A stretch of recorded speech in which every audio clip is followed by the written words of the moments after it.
দর্শক স্বাগত জানাচ্ছি এশিয়া পোস্ট নিউজে। আপনাদের সাথে আছি আমি মেহেদি হাসান। ফেসবুকে এইচএসসির প্রশ্ন ফাঁসের ডিজিটাল হাট, একাধিক সাইট গোয়েন্দা নজরদারিতে। মৃত্যুদণ্ডের রায় মাথায় নিয়ে ফিরলে কি হবে শেখ হাসিনার? উগান্ডা, ঘানা ও কঙ্গোর চেয়েও যেখানে পিছিয়ে বাংলাদেশ। পথ শিশুদের অভিভাবক হতে যাচ্ছে সরকার। প্রেমে ব্যর্থ হয়ে 15 বছর জঙ্গলে নিজ হাতে গড়েছেন ছোট্ট রাজ্য। দর্শক, এতক্ষণ শুনছিলেন সংবাদ শিরোনাম, এবার বিস্তারিত। এইচএসসি পরীক্ষা 2026কে কেন্দ্র করে সামাজিক যোগাযোগ মাধ্যমে বসেছে প্রশ্ন ফাঁসের ডিজিটাল হাট। আইন শৃঙ্খলা বাহিনীর চোখ ফাঁকি দিতে প্রতারক চক্র এখন আস্তানা গেড়েছে টেলিগ্রাম চ্যানেলে। শতভাগ কমন পড়ার ভুয়া নিশ্চয়তা দিয়ে পরীক্ষার্থীদের কাছ থেকে হাতিয়ে নেওয়া হচ্ছে লাখ লাখ টাকা।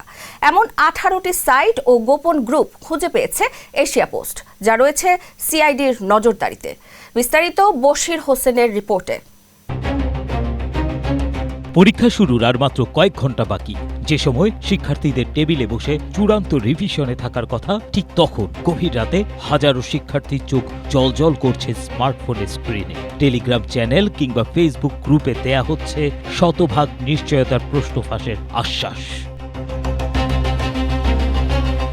আইন শৃঙ্খলা বাহিনীর চোখ ফাঁকি দিতে চক্রটি এখন আস্তানা গেড়েছে আনক্রিপ্টেড টেলিগ্রাম চ্যানেলেও। পরীক্ষাকে কেন্দ্র করে সামাজিক মাধ্যমে বসেছে প্রশ্ন ফাঁসের এই ডিজিটাল হাট। এমন 18টি সাইট, পেজ ও গোপন গ্রুপ খুঁজে পেয়েছে এশিয়া পোস্ট, যা রয়েছে সিআইডির নজরদারিতেও।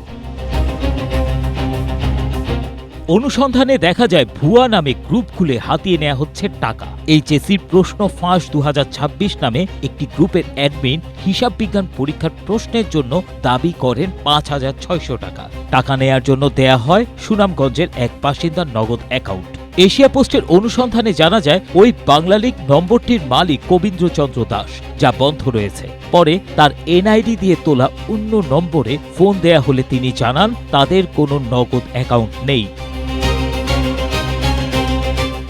শুধু এই একটি গ্রুপই নয়, অন্তত 4টি ফেসবুক গ্রুপ ও 6টি টেলিগ্রাম চ্যানেল রয়েছে গোয়েন্দা নজরদারিতে। আহমেদ রাহাত খান, ডারিয়া আক্তার, রোমান ভাই সহ অন্তত ডজন খানেক আইডি থেকে ছড়ানো হচ্ছে প্রশ্ন ফাঁসের গুজব। তবে শিক্ষা বোর্ড বলছে পরীক্ষা সুষ্ঠুভাবে নিতে প্রশাসন তৎপর রয়েছে। যারা শনাক্ত করেছেন তারা তো ওইটা নিয়ে কাজ করতেছেন, হয়তো তারা এটা সম্পর্কে একটু ভালো ধারণা দিতে পারবেন আর কি। তবে আমাদের পর্যন্ত এবং পরীক্ষার ব্যাঘাত ঘটার মতন কোন রকমের পরিস্থিতি আমরা এখনো দেখি নাই আর কি। সাইবার বিশেষজ্ঞরা বলছেন প্রশ্ন ফাঁসের এই দাবি আসলে শিক্ষার্থী ও অভিভাবকদের টাকা হাতিয়ে নেয়ার বড় একটি ফাঁদ। সাইবার নিরাপত্তা বিশেষজ্ঞ তানভীর হাসান জোহা এই বিষয়ে জানান, ফেসবুক বা টেলিগ্রামে প্রশ্ন বিক্রির দাবি করা অধিকাংশ ক্ষেত্রে প্রতারণা। সরকারের উচিত সাইবার নজরদারি জোরদার করা এবং ডিজিটাল ফরেনসিকের মাধ্যমে অপরাধীদের চিহ্নিত করে দ্রুত আইনগত ব্যবস্থা নেয়া। এ বিষয়ে সিআইডির ভারপ্রাপ্ত প্রধান আলী আকবর খান এশিয়া পোস্টকে জানান, সামাজিক মাধ্যমে এই ইস্যুতে সাইবার পেট্রোলিং জোরদার করা হয়েছে। অপরাধীদের ধরতে অভিযান চলমান রয়েছে বলে জানান তিনি। যদি আমরা তাদেরকে এইভাবে ধরতে পারি তাহলে তো অবশ্যই আমরা তাদেরকে অ্যারেস্ট করা এবং পরবর্তী কার্যক্রম গ্রহণ করা এই ব্যবস্থা আমরা নিচ্ছি। আমাদের সার্ভেলেন্স যেটা পেট্রোলিং, সাইবার পেট্রোলিং টিম সারাক্ষণ কাজ করছে। সার্ভেলেন্স আছে, এই নাম্বারগুলোকে ট্রিগার করে তাদেরকে কোন জায়গায় কি অবস্থা পাওয়া যাবে না যাবে ওগুলো নিয়ে আমরা সার্ভেলেন্সে রাখছি এবং সুযোগ পেলে আমরা কি করবো ইনশাআল্লাহ। কোনো ধরনের গুজবে কান না দিয়ে পরীক্ষার্থীদের নিজেদের মেধার উপর ভরসা রাখার পরামর্শ সংশ্লিষ্টদের। Desk report, Asia post. 2025 সালের 17 নভেম্বরে আদালতে দেয়া এক রায় মানবতা বিরোধী অপরাধের মামলায় মৃত্যুদণ্ডপ্রাপ্ত আসামি শেখ হাসিনা। মামলায় পলাতক হিসেবে তার বিচার করেছে আন্তর্জাতিক অপরাধ ট্রাইব্যুনাল। সম্প্রতি ভারতীয় একটি গণমাধ্যমে শেখ হাসিনা জানিয়েছিলেন এ বছরই তিনি দেশে ফিরবেন। ফলে তার দেশে ফেরা নিয়ে আইনি ও প্রশাসনিক মহলে নতুন আলোচনা শুরু হয়েছে।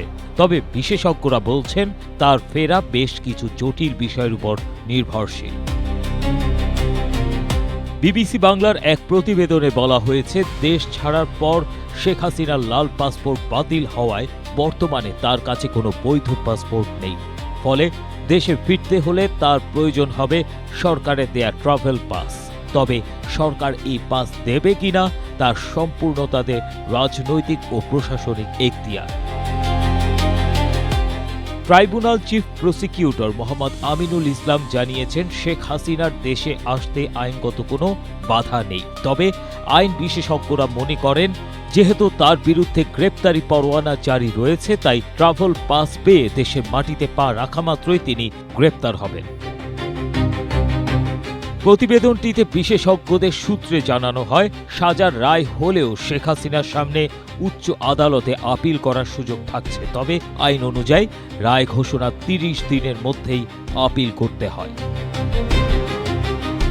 চিফ প্রসিকিউটর আমিনুল ইসলাম জানান, নির্ধারিত সময় পার হওয়ার পরেও আন্তর্জাতিক অপরাধ ট্রাইব্যুনালের মামলায় দণ্ডিত ব্যক্তির আপিল করার নজির রয়েছে। তবে এর জন্য প্রথম শর্ত হল তাকে দেশে ফিরে আদালতে আত্মসমর্পণ করে জেলে যেতে হবে এবং সেখান থেকেই আপিল আবেদন করতে হবে।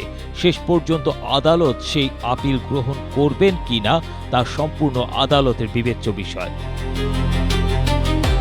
তবে প্রতিবেদনটিতে সুপ্রিম কোর্টের আইনজীবীদের সূত্রে উল্লেখ করা হয়েছে, কোনো মামলায় মৃত্যুদণ্ডের রায় থাকলে দণ্ডিত ব্যক্তির বক্তব্য শোনার সুযোগ না দিয়ে দোষী সাব্যস্ত করা উচিত নয়। এটি ন্যায় বিচারের একটি মৌলিক রীতি, ন্যাচারাল জাস্টিসের প্রশ্ন। ABM Asaduzzaman, Asia post. আফ্রিকার ছোট ৩ দেশ উগান্ডা, ঘানা এবং গণপ্রজাতন্ত্রী কঙ্গো, তাদের অর্থনীতি ছোট, অথচ তারা জ্বালানি ও প্রাকৃতিক সম্পদে বড় বড় প্রকল্পে বিদেশি বিনিয়োগ পেয়েছে। অথচ তার বিপরীতে বাংলাদেশ বিনিয়োগ টানতে হিমশিম খাচ্ছে। যদিও অর্থনীতির আকারে বাংলাদেশের চেয়ে এসব দেশ অনেক অনেক পিছিয়ে। আবার এদিকে প্রতিযোগী দেশ ভারত, ভিয়েতনাম, ইন্দোনেশিয়াও ভালো বিনিয়োগ পাচ্ছে। জাতিসংঘের বাণিজ্য ও উন্নয়ন বিষয়ক সংস্থার বৈশ্বিক বিনিয়োগ প্রতিবেদন ২০২৬-এ এমন চিত্রই উঠে এসেছে। প্রথম আলোর এক প্রতিবেদন থেকে এসব তথ্য পাওয়া যায়। বাংলাদেশের চেয়ে বিনিয়োগ বেশি হওয়ার পিছনে উগান্ডা, ঘানা আর কঙ্গোর নীতি সংস্কার একটি বড় কারণ। এসব দেশ মূলত কর বাতিল বা ছাড়, এক দরজায় সব সেবা পাওয়ার সুবিধা, অবকাঠামোগত নির্মাণ, বিদ্যুৎ খাতের উন্নতি ও বিশেষ অর্থনৈতিক অঞ্চল গড়ে তোলার মাধ্যমে বড় বিনিয়োগ টানছে। অন্যদিকে বাংলাদেশে ব্যবসার পরিবেশে বলার মতো কোনো উন্নতিই হয়নি। উল্টো ১ বছরে আইন কানুনের তথ্য প্রাপ্তি, অবকাঠামোগত সুবিধা, শ্রম নিয়ন্ত্রণ, বাণিজ্য সহজীকরণ, প্রযুক্তি গ্রহণ এবং পরিবেশগত নিয়ন্ত্রণ ও মান, এই ৬ সূচকে পরিস্থিতি আগের চেয়ে খারাপ হয়েছে। প্রতিবেদন থেকে আরও জানা যায়, বিদেশি বিনিয়োগকারীরা বলেছেন তারা নীতির ধারাবাহিকতা চান, সম্পদের প্রাপ্যতা নিয়েও সঠিক তথ্য জানতে চান। দুর্নীতির বিষয়ে বিনিয়োগকারীদের মধ্যে উদ্বেগ রয়েছে। প্রতিবেদনে উল্লেখিত সূত্র মতে ব্যবসায়ী ও বিশ্লেষকরা বলছেন, বিদেশি বিনিয়োগের ক্ষেত্রে কি কি সমস্যা আছে তা চিহ্নিত করে সমাধানের উদ্যোগ নিতে হবে। বিদেশি বিনিয়োগ আনতে সরকারের একমুখী চিন্তা থাকতে হবে এবং রাজস্বের চেয়ে কর্মসংস্থানে বেশি জোর দিতে হবে। তাহলেই পরিস্থিতির উন্নতি হবে বলে মত বিশেষজ্ঞদের। ABM Asaduzzaman, Asia post. দারিদ্র, ক্ষুধা আর পারিবারিক কলহের কারণে ঘর ছেড়ে পথে নামা লাখো শিশুর দিন কাটে চরম ঝুঁকিতে। নেই খাবার, নেই মাথার উপর ছাদ, এমনকি নেই কোনো আইনি পরিচয়ও। অভিভাবক ও কোনো সম্বল ছাড়া এইসব শিশু রাস্তা, ফুটপাত, সেতুর নিচে, পার্ক, বাস, রেল স্টেশন সহ বিভিন্ন স্থানে অত্যন্ত ঝুঁকিপূর্ণ পরিবেশে বসবাস করে। বেঁচে থাকা ও খাবারের তাগিদে পথশিশুরা এমন কোনো কাজ নেই যা করতে বাধ্য হয় না। তবে এবার মানবেতর জীবন কাটানো এই পথশিশুদের পরম যত্নে আগলে নিতে বড় উদ্যোগ নিয়েছে সরকার। দেশের প্রায় ৫ লাখ পথশিশুর ভাগ্য বদলাতে নিজস্ব অর্থায়নে প্রায় ৪২০ কোটি টাকার এক বিশাল প্রকল্প হাতে নিচ্ছে মহিলা ও শিশু বিষয়ক মন্ত্রণালয় এবং বাংলাদেশ শিশু একাডেমি। বলা চলে সরকারি হতে চলছে এই সব পথশিশুর অভিভাবক। দ্য বিজনেস স্ট্যান্ডার্ডের এক প্রতিবেদন অনুযায়ী প্রকল্পের আওতায় পরিবার থেকে বিচ্ছিন্ন ৬,৬০০ শিশুকে পুনরায় পরিবার ও সমাজের সঙ্গে একীভূত করার উদ্যোগ নেওয়া হবে। আশ্রয় ব্যবস্থা এবং শিক্ষার আওতায় আনা হবে। শেল্টার হোমে থাকা আগ্রহী শিশুদের বাজারের চাহিদাভিত্তিক কারিগরি প্রশিক্ষণ দিয়ে কর্মসংস্থানের উপযোগী করে গড়ে তোলা হবে। উদ্যোক্তা হবার সম্ভাবনা রয়েছে এমন শিশুদের এককালীন আর্থিক অনুদান বা সমমূল্যের প্রশিক্ষণ সরঞ্জাম দেয়া হবে। প্রতিবেদনের তথ্য মতে এই প্রকল্পের মাধ্যমে পথশিশুদের স্বাবলম্বী করতে আর্থিক সহায়তা এবং শিশু বা তাদের পরিবারের জন্য শর্ত সাপেক্ষে নগদ সহায়তা দেয়া হবে। কারিগরি প্রশিক্ষণপ্রাপ্ত তরুণদের দেশীয় শিল্প প্রতিষ্ঠানে কর্মসংস্থানের সুযোগ তৈরি করে দেয়া হবে। 18 বছর বা তার চেয়ে বেশি বয়সের উপযুক্ত উপকারভোগীদের প্রয়োজনীয় সহায়তা দিয়ে বিদেশে কর্মসংস্থানের ব্যবস্থাও করা হবে। প্রকল্পের আওতায় দেশের বিভিন্ন এলাকায় 19টি আশ্রয় কেন্দ্র, 3টি ট্রানজিট হোম এবং 150টি উন্মুক্ত পথশিশুর স্কুল স্থাপন এবং পরিচালনা করা হবে। এসব প্রতিষ্ঠানের মাধ্যমে পথশিশু ও ঝুঁকিতে থাকা শিশুদের নিরাপদ আবাসন, শিক্ষা এবং প্রয়োজনীয় সেবা নিশ্চিত করা হবে। আশ্রয় কেন্দ্র ও উন্মুক্ত স্কুলে থাকা শিশুদের নিয়মিত স্বাস্থ্যসেবা, মানসিক স্বাস্থ্যসেবা এবং প্রয়োজনীয় বিশেষ সেবা দেয়া হবে। প্রকল্পটির পরিকল্পনা অনুযায়ী পথশিশুর প্রকৃত সংখ্যা নির্ধারণে একটি বেসলাইন জরিপ পরিচালনা করা হবে, বায়োমেট্রিক ডাটাবেস তৈরি করা হবে এবং প্রত্যেক শিশুর জন্ম নিবন্ধন নিশ্চিত করা হবে যাতে ভবিষ্যতে তাদের জন্য সমন্বিত সেবা প্রদান করা সহজ হয়। পরিবার থেকে বিচ্ছিন্ন শিশুদের পুনরায় পরিবার ও সমাজে ফিরিয়ে আনতে একটি পৃথক নীতিমালা ও গাইডলাইন প্রণয়ন করা হবে। পাশাপাশি বিত্তবান ব্যক্তি, ব্যবসায়িক প্রতিষ্ঠান ও সামাজিক সংগঠনকে সম্পৃক্ত করে শিশু পুনর্বাসন কার্যক্রম জোরদার করা হবে। সরকারি প্রণোদনার মাধ্যমে পালক পরিবার নির্বাচিত করে নির্দিষ্ট সংখ্যক শিশুর পরিবার ভিত্তিক পুনর্বাসনের ব্যবস্থাও রাখা হয়েছে এই পরিকল্পনায়। আর পুরো ব্যবস্থার মাধ্যমে এই সব শিশুদের অভিভাবক হয়ে থাকবে সরকার। ABM Asaduzzaman, Asia Post. ব্যর্থ প্রেমের বেদনায় জঙ্গলের ভেতরে পলাশ বড়ালের নিঃসঙ্গ জীবন। ভালোবাসার মানুষকে হারানোর ক্ষত বুকে নিয়ে এখানেই গড়ে তুলেছেন নিজের ছোট্ট এক রাজ্য। এভাবেই 15 বছর ধরে জঙ্গলের বুকে চলছে রানীহীন এই রাজার রাজত্ব। পলাশ তখন কিশোর, পাশের গ্রামের এক কিশোরীর প্রেমে পড়েন। এক সময় তাকে জানিয়ে দেন মনের কথা, কিন্তু সেই ভালোবাসা প্রত্যাখ্যান করে মেয়েটি। প্রিয় মানুষকে না পাওয়ার সেই কষ্ট গভীরভাবে নাড়া দেয় পলাশকে, আর সেখান থেকেই বদলে যেতে শুরু করে তার জীবন।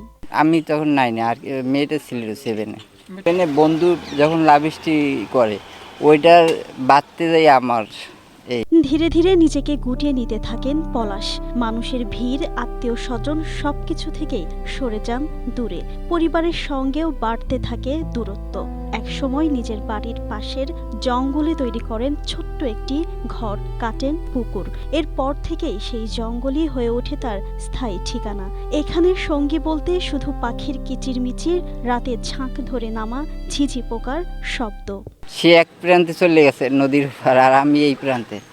ভালোবাসছি, এর জন্য নাম দিতে পারিনি। তোমার ভালোবাসায় বেঁধেছে ক্ষুধার্থে আমার জীবন, প্রিয় রঙ্গিনী। ছেলেকে স্বাভাবিক জীবনে ফেরাতে চেষ্টা করে পরিবার, করেন বিয়ের ব্যবস্থাও। কিন্তু জঙ্গলে জীবন ছেড়ে সংসারে মন বসেনি পলাশের। শেষ পর্যন্ত সেই সংসারও টেকেনি। বিয়ের মাত্র 1 বছরের মাথায় স্ত্রী তাকে ছেড়ে চলে যান। এরপর আবার ফিরে আসেন নিজের সেই নির্জন জঙ্গলে। সেটা তো এই নিজে ঘরটার কল্লো সুপরিয়ে দিয়ে নিজের ইচ্ছা করছে, নিজের মতো করছে, নিজের মতো করে নিজেই একা একা যা কিছু পারছে নিজেই করছে। এই অবস্থায় আছে। আমি তো ওই কাজ টাজ করে, পাইলে একটু কাজ করে, না পাইলে না করে। এই ফল ফলে আছে কিছু, এই নিজেরটা নিজে চলে। এলাকার মানুষের কাছে পলাশ বড়াল এখন এক ব্যতিক্রমী চরিত্র। কেউ তাকে ব্যর্থ প্রেমিক বলেন, কেউ বলেন প্রকৃতি প্রেমী। তবে পলাশের কাছে এই জঙ্গলই শান্তির আশ্রয়। প্রেমে পাগল হয়ে আরবের কবি কাইস ইবনে আল মুলাহা হয়েছিলেন মজনু। অঞ্জন দত্তের গিটারের সুরে তৈরি হয়েছিল বেলাবশ। ভালোবাসা কাউকে ইতিহাসের পাতায় জায়গা করে দেয়, আবার কাউকে ঠেলে দেয় নিঃসঙ্গ জীবনের পথে। পলাশ বড়ালের গল্প তেমনই এক বিরহের। তাই তো কবির ভাষায় ভালোবাসায় মিলনে মলিন হয়, বিরহে উজ্জ্বল। Desk report, Asia post.